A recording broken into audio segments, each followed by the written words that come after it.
হে everyone, আমি রানী চলে এসেছি আজকে আবার একটা ভ্লগ ভিডিও নিয়ে, যেটা তোমাদের সাথে শেয়ার করব আমি সারাদিনে কি করছি।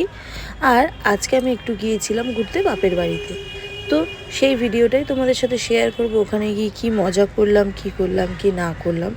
তো চলো ফট করে রেডি হয়ে চলে আসি। এই যে আমি রেডি হয়ে চলে এসেছি, চুড়িদার পরে নিয়েছি, পরে র্যাপিডো বুক করে নিয়েছি, করে একটু ভিডিও করছিলাম। তারপরে দিদি ফোন করে বললো ক্যাটলিন দিয়ে কেক নিতে, আর আমার হাজব্যান্ডের জন্য আমি একটা চিকেন 65 নিয়েছিলাম। কীভাবে খাচ্ছে দেখো, আমি একটু চেয়েছিলাম, আমাকে দেয়নি বলে ওর সাথে আমি ঝামেলা করছিলাম, ওই নিয়ে তর্কাতর্কি করছিলাম দুজন। পুরোটা মানে একটা চিকেন 65 কতটা থাকে বলো তো, আমাকে কোনো মতেই দেবে না খেতে, যেহেতু আমার বাইরের ফাস্টফুড খাওয়া বন্ধ আছে। জোর করে হাত থেকে কেড়ে নিয়ে আমি খেয়ে নিচ্ছি, ব্যাস।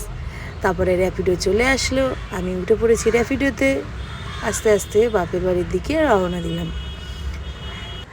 যেতে যেতে তোমাদের সাথে কিছু কথা শেয়ার করি।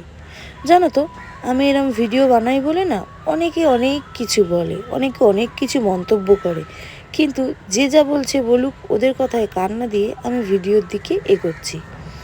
আস্তে আস্তে আমার 100 সাবস্ক্রাইবার হলো, এখন 200 সাবস্ক্রাইবার হয়ে গেছে। এই যে কথা বলতে বলতে আমি নেমে গেছি, নেমে কেকটা নিয়ে হেঁটে হেঁটে যাচ্ছি। রাস্তায় আমার দিদির ছেলের সাথে দেখা হয়, ওকে আমি বলি চল কেক নিয়ে এসেছি, ঘরে গিয়ে খাবো। ও কোনো মতেই যাবে না, ও যেহেতু ওখানে ফুটবল খেলছিল ওই কারণে। বলতে বলতে আমি ঘরের দিকে যাই, ঘরে গিয়ে দেখি দাদার মেয়ে বসে রয়েছে আমার জন্য। এবার আমার সাথেও মজা করছিল। হ্যাঁ, আমরা দুজনে কি কথা বলছিলাম কি জানি মনে নেই, ওই কি একটা বেশ ওকে জিজ্ঞেস করেছিলাম, তাই বলছে। আর আমি তারপরে লাস্টে এইটুকুনি মনে আছে, আমি ওকে জিজ্ঞেস করছি আমি তুমি আমাকে ভালোবেসে কী বলে ডাকো, দেখো যে ছোটো পি। এই করতে করতে বৌদিদের ঘরে যায়, গিয়ে বৌদি দিদি আমি বেরোই, যেহেতু বৌদির আজকে এক জায়গায় নিমন্ত্রণ আছে একটা বার্থডেতে, মানে ওনার জায়ের মেয়ের জন্মদিন, তো সেইখানেই যাবে বলে একটা গিফট কিনতে চাইছিল। তো আমরা গিয়েছিলাম একটু বাজারের দিকে, তাই তোমাদের সাথে শেয়ার করছি। আমি তো যেহেতু গুছিয়েছিলাম, আমার দিদি আর বৌদি রেডি হচ্ছিল। তো রেডি হয়ে আমার দিদির স্কুটি নিয়ে আমরা বেরিয়ে পড়েছি 3 মূর্তি। এই নিয়ে কি হাসাহাসি, আর এইখানটায় এতটা পরিমাণ ঠান্ডা লাগছিল কি বলবো। যেহেতু বাইকে আর পুরো ফাঁকা রাস্তা, এই শীতকালে ভালোই ঠান্ডা লাগে।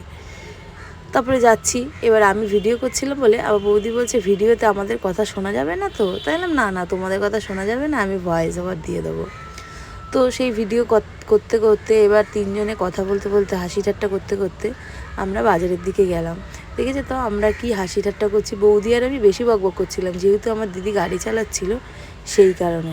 চলো দেখো, ঠান্ডা লাগছে গাইস, বিশাল ঠান্ডা।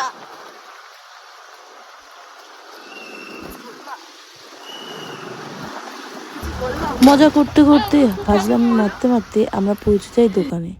গিফট কেনার পর বৌদির একটা হাঁড়ি আর প্রেশার কুকার লাগতো ঘরের জন্য, তো সেটাই বৌদি দেখছিল।